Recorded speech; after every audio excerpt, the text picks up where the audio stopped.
இன்றைக்கி Karnataka style chicken ghee roast இதுக்கு காம்போவாக ஜீரா ரைஸ் எப்படி செய்யுதுன்னு பார்க்க போகிறோம். இந்த 2 காம்பினேஷனும் ரொம்ப சூப்பராக இருக்குங்க. கண்டிப்பாக நாளைக்கே நீங்கள் ட்ரை பண்ணி பாருங்கள். இப்போ நம்ம வீடியோக்குள்ளே போகிறதுக்கு முன்னாடி நம்ம சவுத் இந்தியன் குக்கிங் சேனலை சப்ஸ்கிரைப் பண்ணாத பார்த்துட்டு இருந்தீங்கன்னா சப்ஸ்கிரைப் பண்ணிவிட்டு அப்படியே ஆல்ன்ற ஆப்ஷனையும் கிளிக் பண்ணிவிடுங்க. இப்போ இதை செய்யறதுக்கு 3/4 kg சிக்கன் நல்லா 2-3 டைம் வாஷ் பண்ணிவிட்டு எடுத்து வச்சுருக்கேன். இப்போ இதில் ஒரு 1/4 ஸ்பூன் மஞ்சள் தூள், 1/2 ஸ்பூன் சில்லி பவுடர் சேர்த்துங்க. ஒரு 4 டேபிள் ஸ்பூன் தயிர் சேர்த்துங்க. நல்லா புளிப்பில்லாத தயிராக சேர்த்துங்க. இப்போ இதுக்கு தேவையான அளவு உப்பு சேர்த்துருங்க. இப்போ பாருங்கள், இதை நல்லா மிக்ஸ் பண்ணி விட்டுங்க.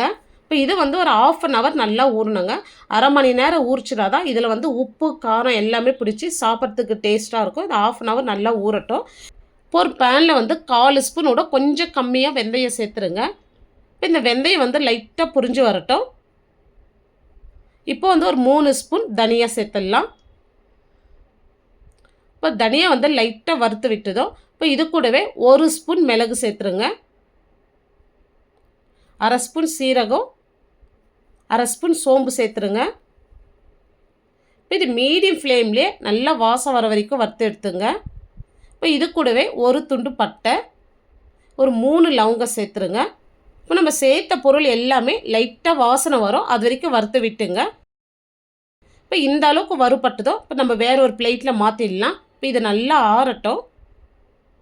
இப்போ இது ஆறின பேருக்கு அப்படியே ஒரு மிக்சி ஜாரில் சேர்த்துருங்க. இப்போ கர்நாடகா ஸ்டைல் கீ ரோஸ்ட்னாலே இந்த காஷ்மீரி மிளகாய் தாங்க. இப்போ இதை சேர்த்தா தான் அந்த கலர், ஒரிஜினல் கலர், அந்த ரெட்டிஷ் கலர் கிடைக்கும் அந்த கீ ரோஸ்ட்க்கு. இப்போ அதனால் நான் ஒரு 13 மிளகாய் சுட தண்ணியில் சேர்த்து நல்லா ஊற வச்சுருக்கேன். இப்போ இதை அப்படியே நான் மிக்சி ஜாரில் சேர்த்துக்கிறேன். இப்போ இதோட ஒரு 3 நார்மல் சில்லி சுட தண்ணியில் ஊற வச்சு இதோட சேர்த்துங்க. இப்போ நான் 3/4 kg சிக்கனுக்கு மொத்தமாகவே 15 மிளகாய் சேர்த்துருக்கேன். உங்கள் காரத்துக்கு தகுந்த மாதிரி நீங்கள் மிளகாய் ஆட் பண்ணிங்க. இப்போ இது கூடவே ஒரு சின்ன நெல்லிக்காய் சைஸ் புளி நல்லா சுட தண்ணியில் ஊற வச்சுட்டு சேர்த்துங்க. இப்போ நான் நாட்டு பூண்டு எடுத்துருக்கேன். இது சைஸ் ரொம்ப சின்னதாக இருக்கிறதுனால நான் ஒரு 15லேருந்து 20 பல் சேர்த்துக்கிறேன். நீங்கள் மலை பூண்டு எடுத்தீங்கன்னா ஒரு 7லேருந்து 8 பல் பூண்டு சேர்த்துங்க. இப்போ ஒரு 10 முந்திரி பருப்பு சேர்த்துட்டு இதில் தண்ணி விட்டு நல்லா நைஸாக அரைச்சி எடுத்துங்க. இப்போ ஒரு பேன் வச்சிடலாம். ஒரு பேன் வச்சுட்டு இப்போ நான் ஒரு 3 டேபிள் ஸ்பூன் கீ சேர்த்துக்கிறேன். மீடியம் சைஸில் 2 வெங்காயம் எடுத்து நல்லா பொடியாக கட் பண்ணிவிட்டு சேர்த்துங்க. இப்போ இது கூடவே கொஞ்சமாக கருவேப்பிலை சேர்த்துட்டு வெங்காயம் நல்லா வதக்கி விடுங்க. இப்போ இந்த வெங்காயம் சீக்கிரமாக வதங்கி வரத்துக்கு கொஞ்சமாக உப்பு சேர்த்து வதக்கி விட்டுங்க.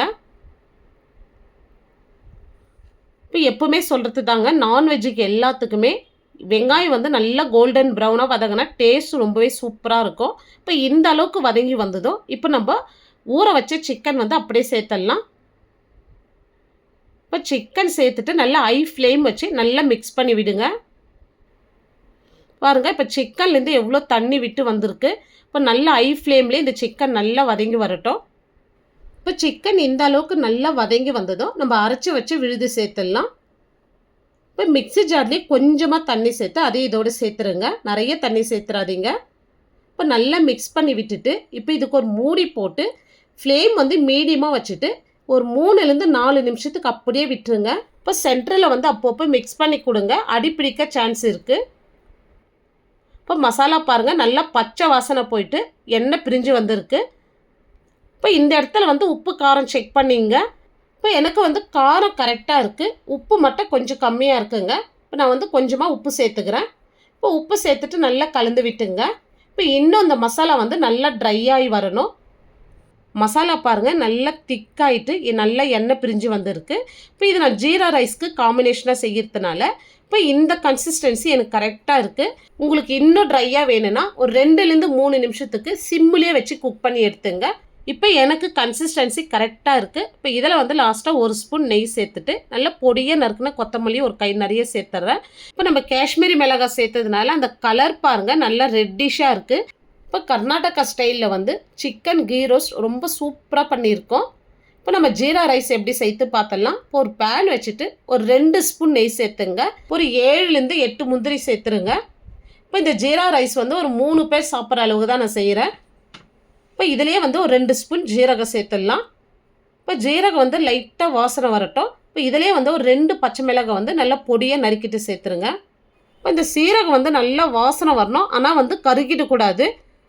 இப்போ ரைஸ் பாருங்கள், நான் பாஸ்மதி ரைஸ் சேர்த்து நல்லா உதிரியாக வடித்து வச்சுருக்கேன். இப்போ இந்த சாதம் வந்து அப்படியே நம்ம இதில் சேர்த்துடலாம். இப்போ இதில் வந்து ஒரு கை நிறைய நல்லா கொத்தமல்லி சேர்த்துட்டு நல்லா கலந்து விட்டுங்க. இப்போ இதோடு வந்து இப்போ 1 ஸ்பூன் நெய் சேர்த்துட்டு நல்லா கலந்து விட்டுங்க. இப்போ இந்த ஸ்டேஜில் ஸ்டவ் ஆஃப் பண்ணிவிட்டு இப்போ இன்னும் கொஞ்சம் கொத்தமல்லி சேர்த்துட்டு நல்லா கலந்து விட்டுருங்க. இப்போ ஜீரா ரைஸ் ரொம்ப சூப்பராக ரெடி பண்ணியிருக்கோம்.